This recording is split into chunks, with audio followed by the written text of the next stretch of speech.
A terrible accident yesterday on County Road 32 in Summerdale sent 5 people to the hospital, children included, some life-flighted.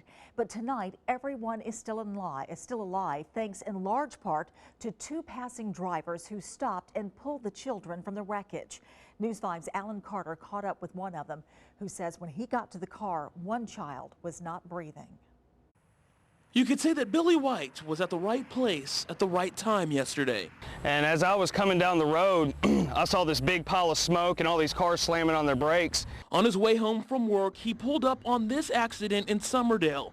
A minivan and a pickup truck colliding. It was terrible. I mean, there was blood all over the ground. The side of the van had blood on it. Everybody was screaming. The 2 kids who were conscious in the front were crying and screaming. The mother was hysterical.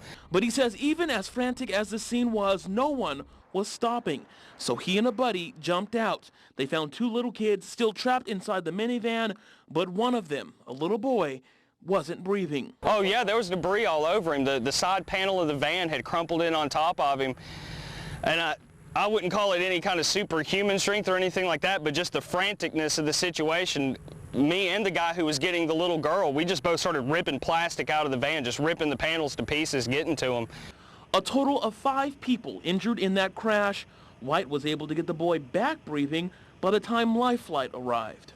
I had tears running down my face the whole time. I mean, all I could think was this little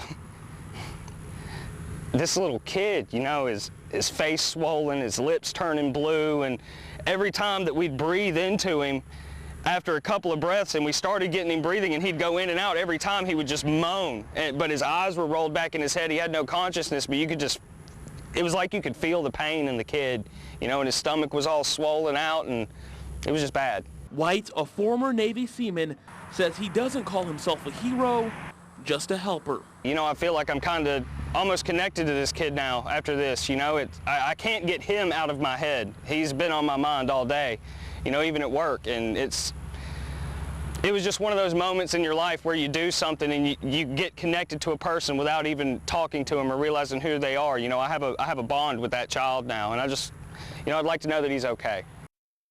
Police have not released the names of those involved in the accident, but they do tell us that 2 of the children in the crash remain in critical condition tonight in the hospital. Reporting live in the newsroom, Alan Carter, News 5.